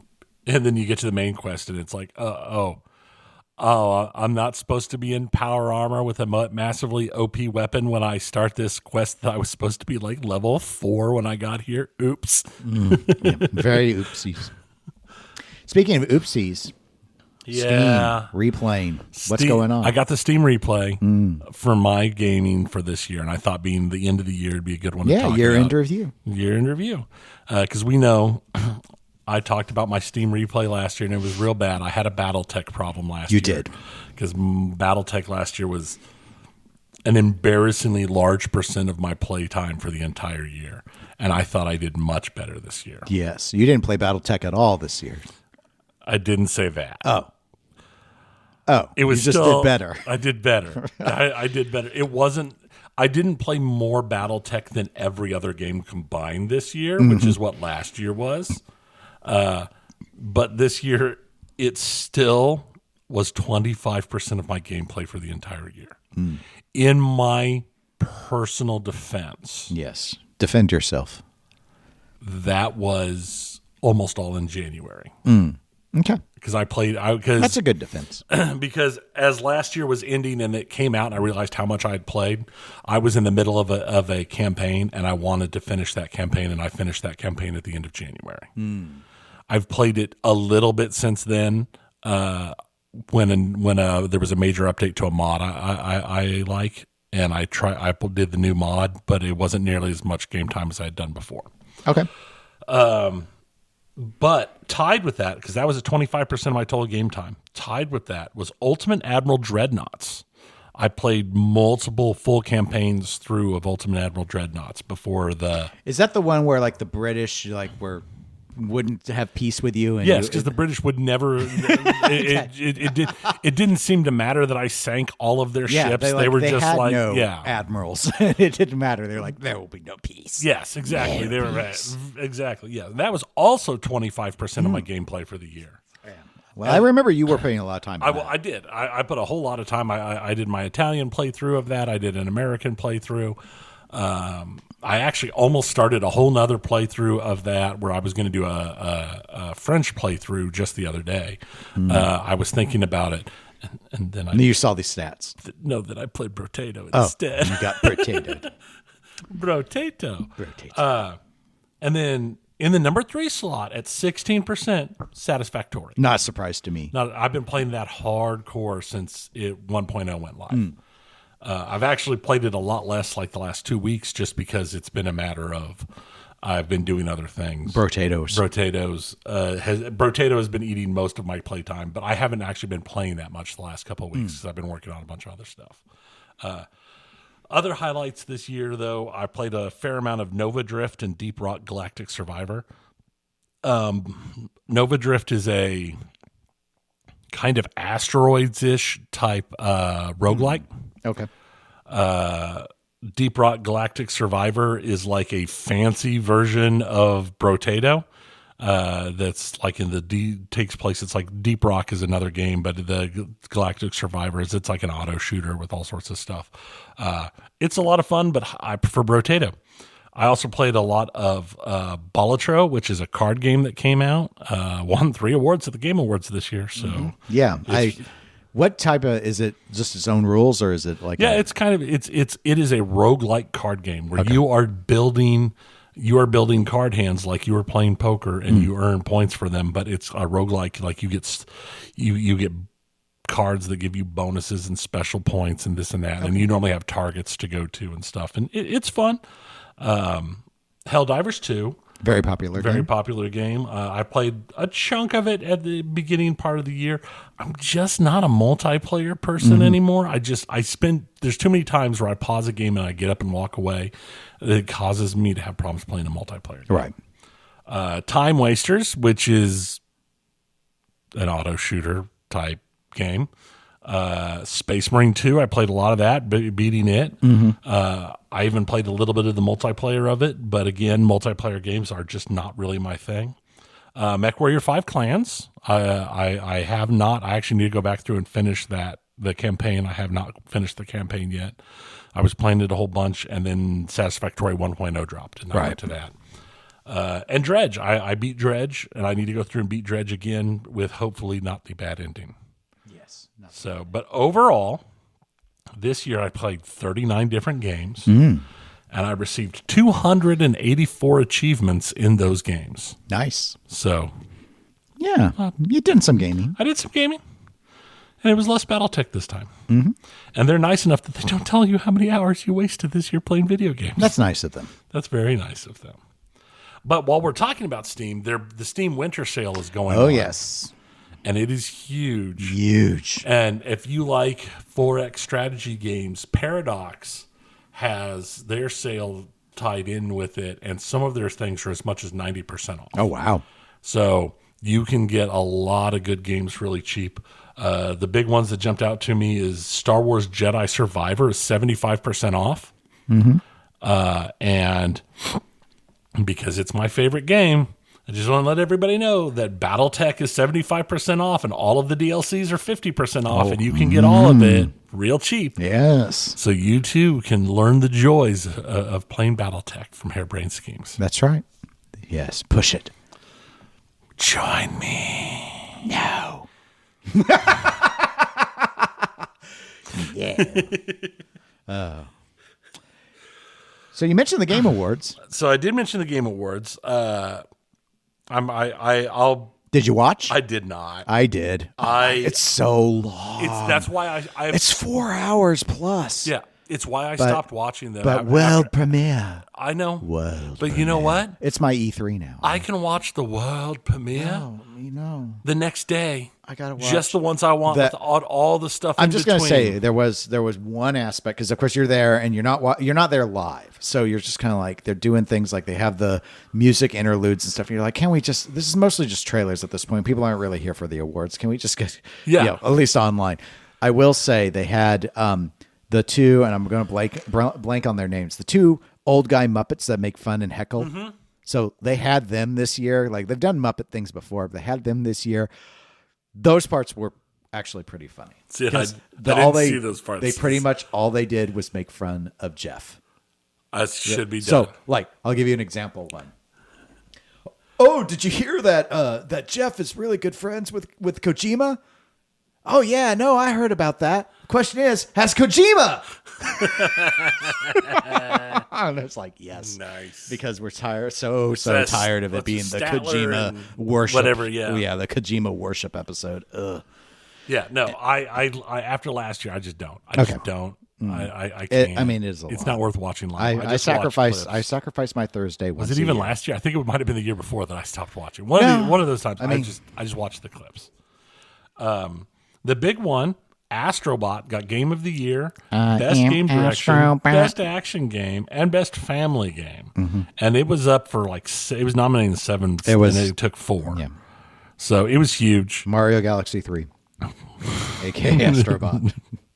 That's what I heard. That's all I know about it. It's super popular, apparently, with certain groups. I don't know. I've not played it. No, you're playing BattleTech. You can't be playing no Astrobot. Does the bot fight? Then I don't care. It doesn't. Does it battle? No. How many LRMs can that Astrobot carry? 0. I guess he's astronaut. Oh, that even works as an astronaut. Oh, I'm so funny. That is. I'll work on that. You're so funny. You gotta. I have to praise myself sometimes. Okay. Praise Zord. All right, so Astrobot did really, really well. Astrobot did really, really well. Metaphor Refantasio did very well, pulling Best Narrative, Best Art Direction, Best Role-Playing Game. Mm-hmm. And I've heard really good things about it as an RPG. It's one of those, as I recall, that's from the same people who did like the Persona games, which have always been popular. So, yeah, nothing special to add there. Heard really good things about it. It won big. And then Baltaro won Best Independent, Best Debut Indie, and Best Mobile Game, rounding out like the 3 that won 3. Yeah, they were or more. They were the big. Those were the big 3 ones. As you were saying, though, the big thing there are the announcements and the new trailers, because that's kind of taken E3's place. I don't have anywhere near all of them. I just put in the ones that stood out to me. Witcher 4? Yes. Who's not going to like a Witcher game? Well, there are a lot of people getting upset because it doesn't follow the original Witcher anymore. Geralt. Yeah. But it looked like a neat idea. I liked. I didn't play the first Witcher, but I played Witcher 2 and 3, and I enjoyed both. So yeah. I'm sure I'm looking forward to it. People will always cry about stuff, but if the gameplay's good enough, they'll play it. I think you're right. So Elden Ring Night Rain as a co-op action survival game that is totally not Elden Ring 2. It's completely not a sequel. It's not. It's a totally They're different, done with separate Elden thing. Ring. We're done with Elden Ring, except for the new Elden Ring game. Except for but we it's want to keep totally our people. different. We want to keep our people employed. So that's what we're doing. So, that I can see that. Elden Ring is huge. It's on sale on Steam. Huge. Mm-hmm. It's very popular. No, I've not played it because I would fall under the get good noob because those games are just the Dark Souls style games are just too much for me at my advanced age. Let's go with that. Yes. I got through Dark Souls. I hated it. And I got all the achievements just to prove I wasn't a wimp. And then I got Sekiro and I got nowhere, and I have zero interest in putting it back in. Yeah. It was just that frustrating. Yeah, that's the thing. It's so frustrating that I don't have fun with it, but I have absolutely no qualm imagining a much younger, more free time version of me loving a game like that. Okay. But I know myself better than that. Outer Worlds 2, man. So looking forward to this. This was my favorite. Yeah, Outer Worlds was such a great game. It is. And it was so... It's the real Fallout in space. Starfield. It's what Starfield wants to be when it grows up. Starfield wishes it could grow up into Outer Worlds. So yeah, no, I'm super looking forward to it. I enjoyed Outer Worlds so much. Steel Hunters. It caught my eye because it's from Wargaming, who makes World of Tanks. I've not played a lot in several years now, but I've put my time in World of Tanks over the years. And it is definitely one of those that I find is interesting because they seem to be taking what they know of how people play that style of game and are doing it in a new, interesting way where instead of tanks, it's mechs, so it's the same general thing. But you seem to be working as duos. It's like 7 pairs fighting against it. So instead of 2 teams, it's 7 teams, but each team is only 2 people. Okay. Fighting it out. So you're working as a more paired up duo than the giant teams, which I think could do interesting things for that style of game. Borderlands 4. It's going to happen. It's huge. It's a huge game. It's in here because it's going to be a huge game. I haven't played since 2, and I have no interest in going back. But I played 3. It wasn't as good as 2. I haven't played Tiny Tina's, which I heard it was good. But I've heard that I should have ignored 3 and played Tiny Tina's. But Turok Origins. This surprised me. I thought Turok was dead. I mean, I've heard people clamoring online that they want a new Turok game. But really, there hasn't been a Turok game since... What, the Nintendo 64?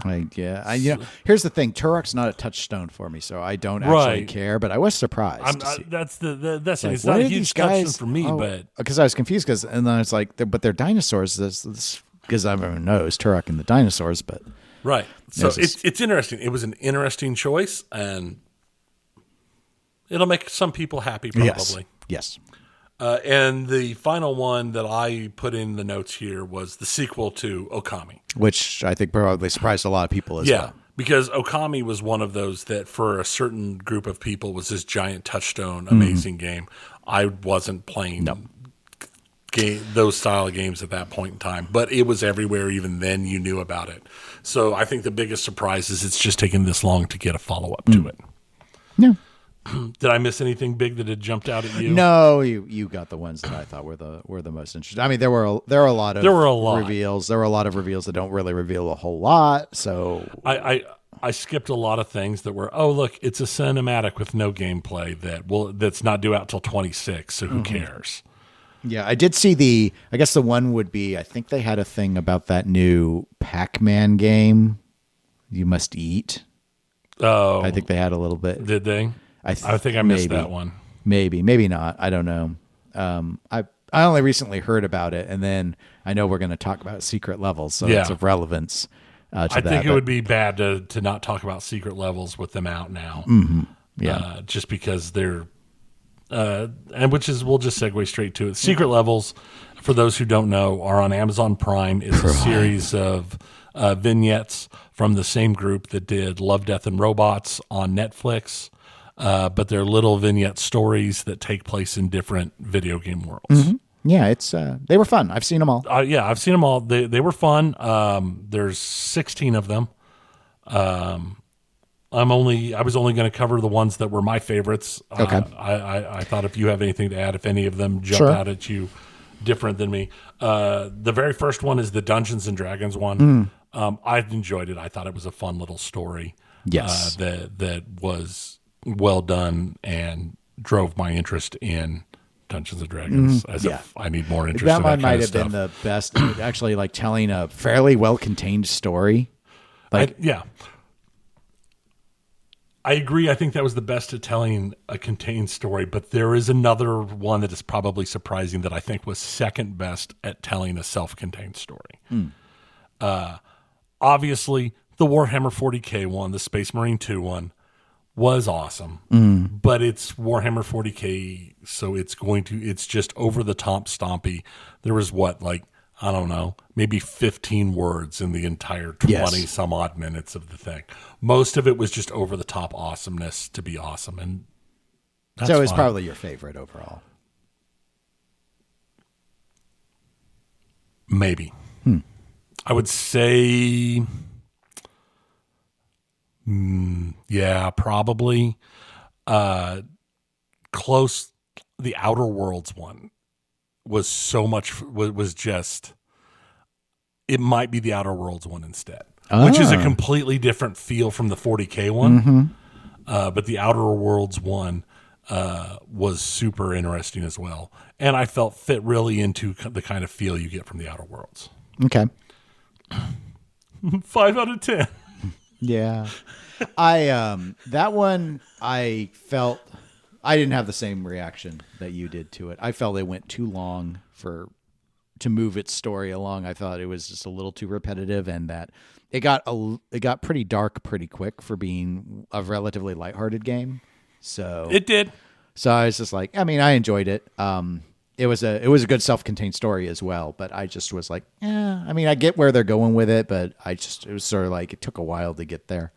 Again, it's still short. Don't read too much into it. Yeah, it's still short. It's not like the Snyder cut of it. No. So, the Exodus Odyssey one, which was where the guy was looking for his daughter who'd run off in the spaceships, and it was they were dealing with the that one was with the FTL and the time dilation issues and everything. Yeah, I really liked that one. That one was excellent. That was as well. really good.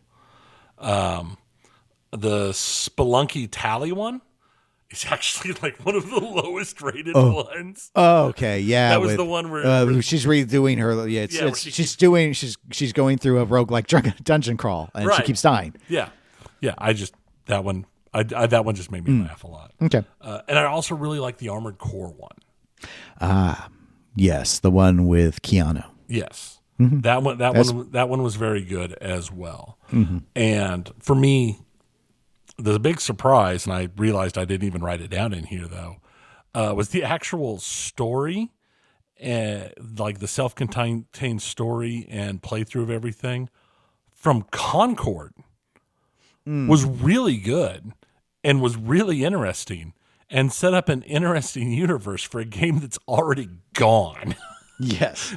And that was what I knew about this thing before it aired, was that it had a one for Concord. And of course, Concord crashed and burned so bad. Yeah. We've discussed it quite a bit. So yeah. And it's, it was, from what I have heard, it was better told than the game did. And it did take some of the most interesting characters. That one did not really resonate very well with me.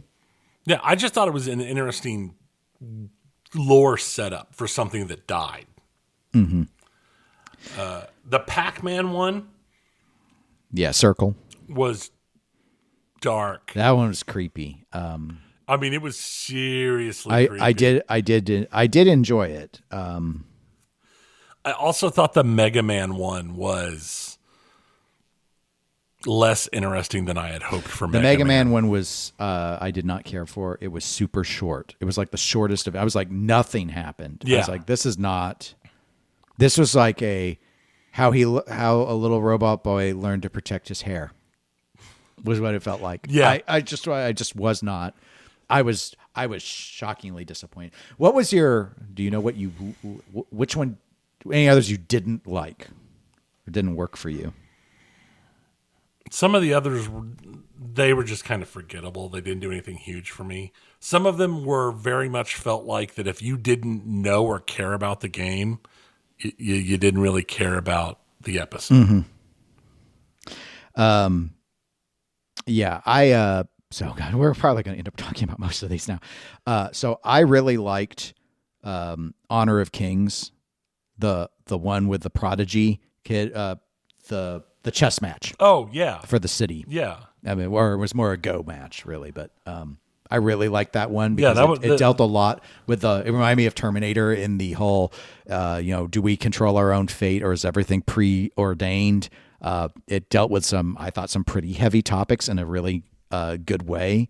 A shorthand, much like how what was it? How Exodus did with the time dilation. The time dilation. I felt Honor of Kings. Now afterwards, I was like, what is this game? Like, what is Honor of Kings? Is it actually like a fancy Go game where you play the board game Go, or is it like about a city that AI controls or what? But I really like that one a lot. I also thought that the storytelling was pretty good with Sifu. Mm-hmm.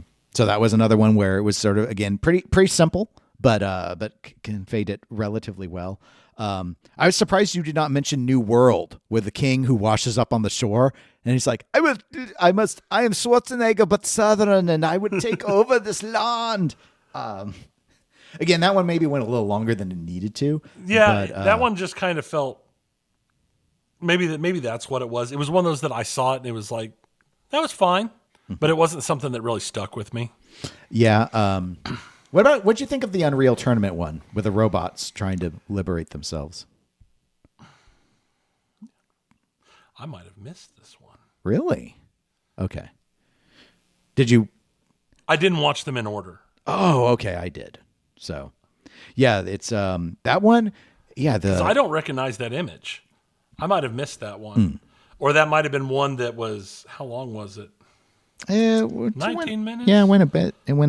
I wonder if that's one that was playing as I got up and I wasn't clear because obviously when you see the title, I saw it was Unreal Tournament. I was a little confused at first because it doesn't open in an arena. It opens like on a mining area, and it was basically an AI takes damage, and Johnny Five is alive happens, and so anyway, it gets tired of treated badly, and some humans get killed, and so the droids are to be punished in the arena, and the one that is independent starts to use its abilities to get the other robots to understand and fight against the oppressors. It was very much an oppressed against the oppressor sort of angle. Very simple, but I thought it was pretty entertaining as just a short little vignette.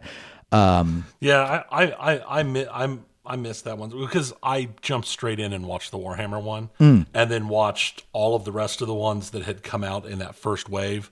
So I watched Warhammer Through Armored Core that came out in the first wave of releases, and then I'd gone back and rewatched the others. Okay. So I'm guessing I missed that one somewhere when I jumped around. But I also thought, again, another good self-contained story was the Crossfire one with the mercenaries fighting in the hurricane. Yeah. That one maybe feels the most normal.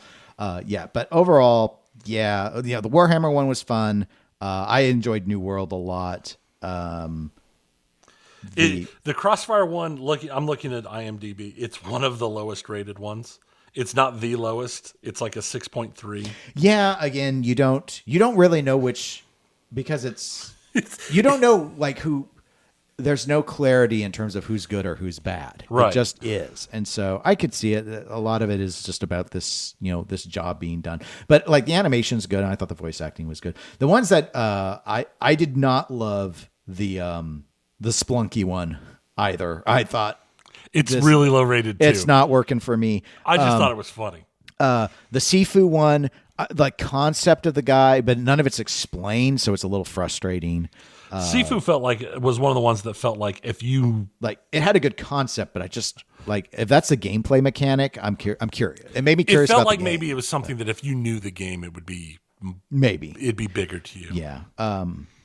Pac-Man was... I knew the game is dark, because I learned about the game just before seeing it. However, again, you're kind of confused about... and they make it clear what the kind of motivation is, but nothing's really explained, so it can be a frustrating episode. Yeah. Also. And here's the thing.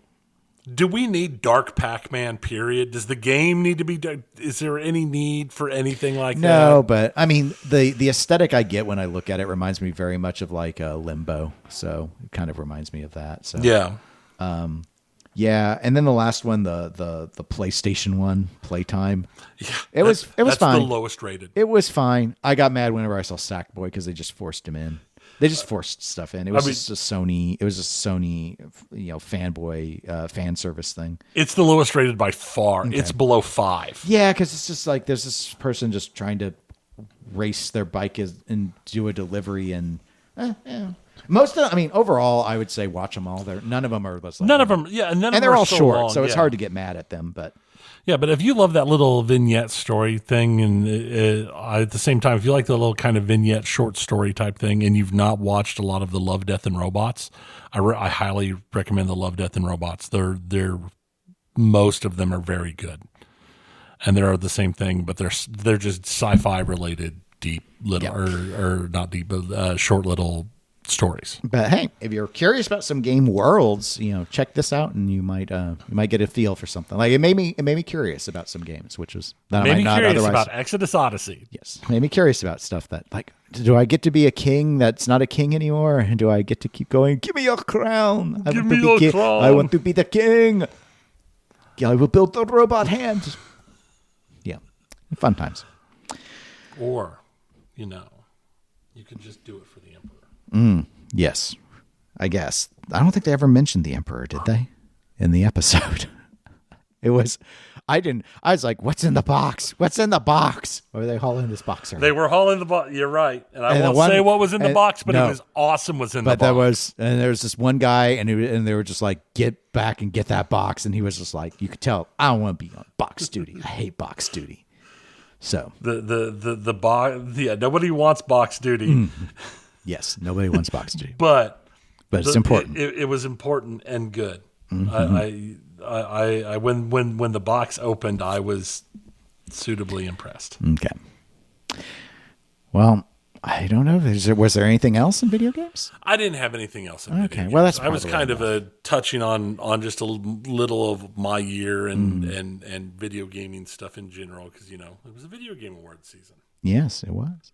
Well, I don't think we're not back until the next year, until 2020. We're gone until next year. Yeah, we're almost. Yeah, I'm looking at the other ways. Yes, we are. It's almost done. It's almost over, guys.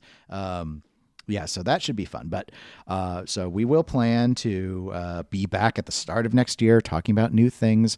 I don't believe we're very near another cornerstone from Stern. However, I don't think we're going to know about it until after, right after that last episode, or our next episode, I should say. So right, we will, that'll be probably covered in a couple episodes, but we should have some stuff there in pinball that we'll be able to talk about. And of course, we will follow as these games that were revealed in the Game Awards start to get closer to development and publication and release for us to enjoy. But if you want to reach out to us in the meantime, you can email us at eclecticgamerspodcast@gmail.com. We're available at facebook.com/eclecticgamerspodcast. We also have Patreon if you'd like to support us. It's patreon.com/eclectic_gamers. We have 3 tiers, with the lowest being just $1 a month. We're available on Twitch and Instagram as eclectic_gamers. And we will be back in 2025. Until then, my name is Dennis. I am Tony. Goodbye, everybody. Eat. Yes, must eat.